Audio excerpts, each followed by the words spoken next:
Welcome into another Kong Show, coming to you once again from the Pink Cow here in Tokyo. This time we're with two friends, Rupert Wingfield Hayes and Angela Ortiz. How you doing, Rupert? I'm doing really well. It's great to be here. How you doing, Angela? Good, thank you. And you have a big charity event coming up, right? Yes, we do. What's it called? What's it about?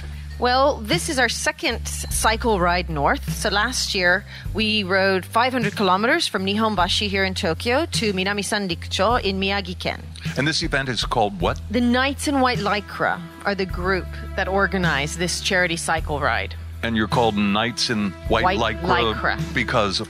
Well, apparently, 2 years ago, some British gentlemen living here in Tokyo had a karaoke session and one too many beers and listened to the Whites in Night Satin. Okay. And that was the inspiration for starting this group. And so the guys in this group are wearing Lycra pants? That is correct. Are these very tight pants? That is also correct. Is this a very gay event? A very gay kind of ride? No, not at all. I have to ask that because I'm trying to imagine avid guys. Cyclists, they love cycling, but all with very great sense of humor. Rupert, are you wearing white lycra too? I haven't yet, but I have sent my measurements in, so I will be getting. Yeah, I will be. Have you heard of the concept of the mamil? No. M-A-M-I-L, the middle-aged man in lycra.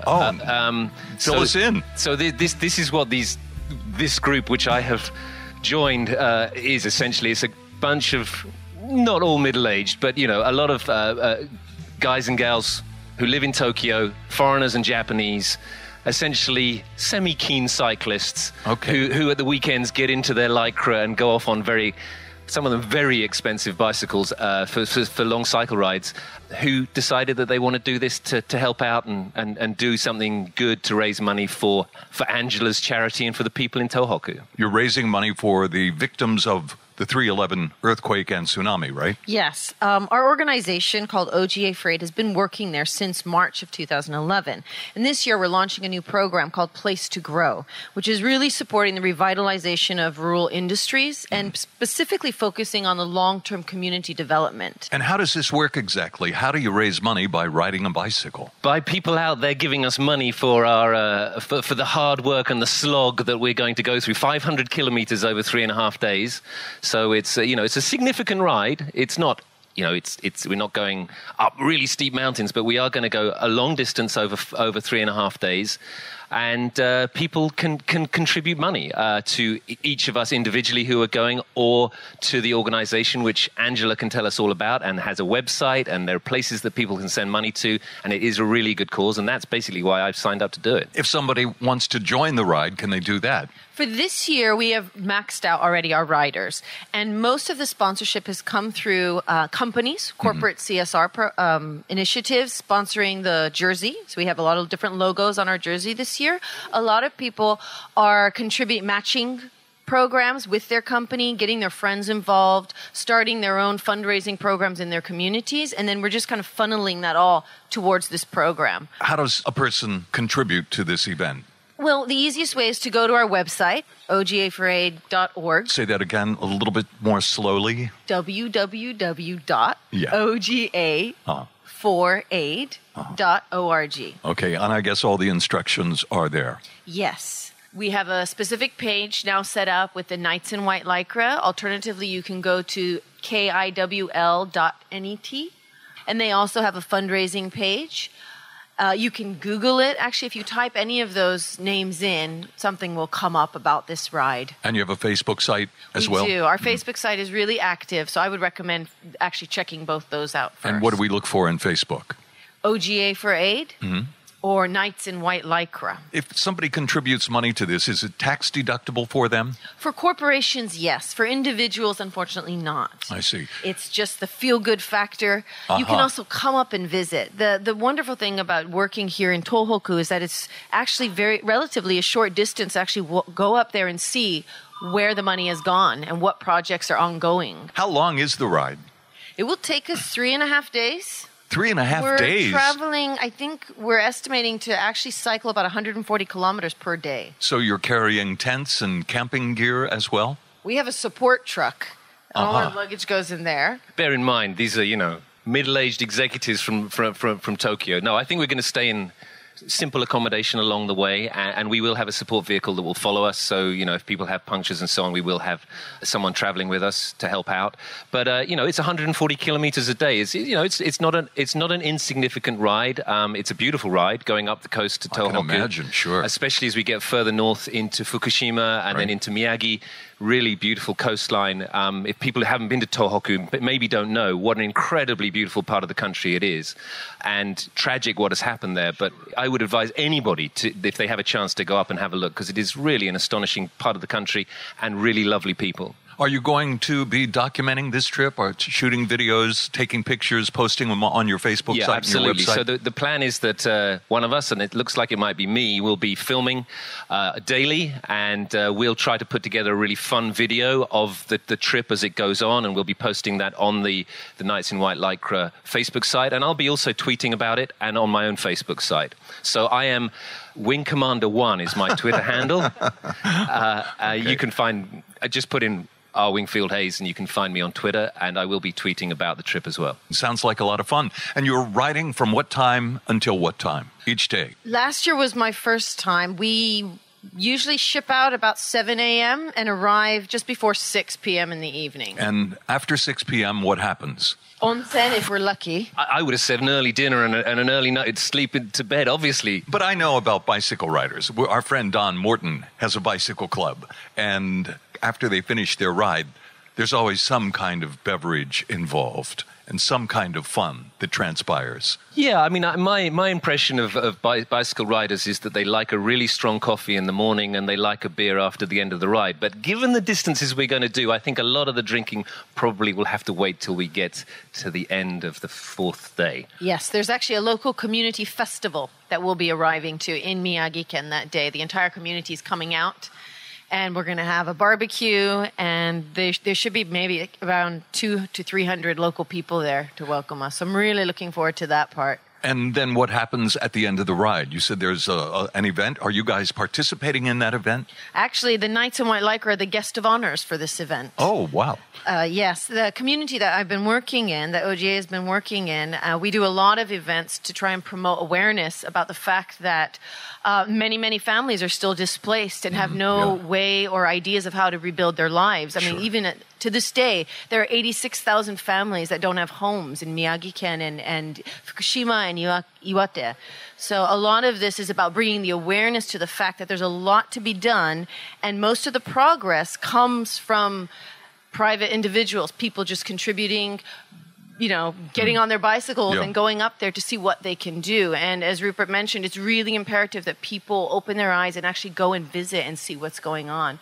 So what we've done this time to mark the occasion is to hold a big international barbecue. So we'll have the local seafood on the grill, and we've asked some of our American friends, our British friends, to come up and help and contribute to the cause. How much are you hoping to raise with this event? What's your target amount? Our target is 5.5 million yen to launch the first Place to Grow Community Activity Center in Minamisanriku. Are there administrative costs involved in handling this money? Yes, absolutely. Now, of course, we know that Tohoku has been hit by earthquakes and tsunamis in the past. I understand they're building a wall now. Do you know anything about that? It's being done in different levels and to different degrees depending on the municipality. And each one has a different plan and schedule for how this is being done. But I do know that seawalls are going up. And I understand they're underwater and they're going to be raised above the water in the event of an earthquake or a tsunami. Is that correct, Rupert? Well, a lot of that coast actually dropped significantly by, several feet. Right. Because of the earthquake. And so some of those low-lying areas which were built on before are now, regularly can be inundated at high tides. So there's a lot of work going to raise the ground. It's quite controversial whether they should be rebuilding these huge tsunami walls or not, where the huge cost involved, whether the money could be used better. But I think one of the things that's really interesting about what Angela's doing is I think there's an assumption that Japan is a rich country. The government is effective at dealing with disasters, and so, leave it to the government. It will fix everything. And the truth is, the government isn't fixing everything, and people are in desperate need of help, of all sorts of help. And that's why, the sort of work that Angela is doing is really important. So are you accepting contributions from people overseas in other countries? Yes, absolutely. And this is tax deductible, I Yes. guess, right? So if somebody in the USA, Canada, Mexico, or UK would like to contribute money, they can do that as well. Yes, absolutely. You said you have no room for more riders this year, but I assume you're going to have another ride next year. Is that right? Yes, that's correct. And if somebody would like to participate in that ride, what should they do? I would suggest contacting the Knights in White Lycra committee and asking when they open for applicants for next year. Rupert, you were talking about expensive bicycles before. I know some of the bikes over here are very expensive. You want to drop a price for us? Hey, look, you don't have to go on an expensive bike. The bike I'm riding cost me about 97,000 yen, so that's about $900. All right. Which, in cycling terms these days is not an expensive bike. I know there are people who've got 500,000 yen bikes out there, million yen bikes, but it's not really necessary. Perfectly okay to go on a normal bike. Mama Cherry is okay? Well, if you're really, really fit, I would not like to do it on a mamachari, but, all entrants welcome. There are some people listening who have no idea what a mamachari is. Do you want to explain that, Angela? The mamachari is the typical housewife's bicycle that a lot of the mothers ride around to grocery stores here or carry their children on the back. Hence, mama. And chariot. Is that what that is? Yeah, absolutely. Okay. Mother's chariot, I believe, is the Japanese version of a mother's chariot. And some of them really are chariots. Yeah, they are. And quite terrifying. Some of them have electric motors too, right? Yeah, and a seat for one child up front and another child up the back and an electric motor. And it's quite a sight to see, these Japanese mums in full speed. I do find it slightly terrifying sometimes. In Osaka, the streets are all flat. Here in Tokyo, of course, we have many hills. But in Osaka, it's not unusual to see a lady on a mamachari with a kid in the back, a kid in the front. She's smoking a cigarette, chewing gum, and talking on the keitai while waving to a friend across the street. Or maybe checking her messages on her smartphone, which is the one that I've seen as well. Not checking, sending. She's typing it out. Yeah, quite terrifying. Very interesting what you see sometimes.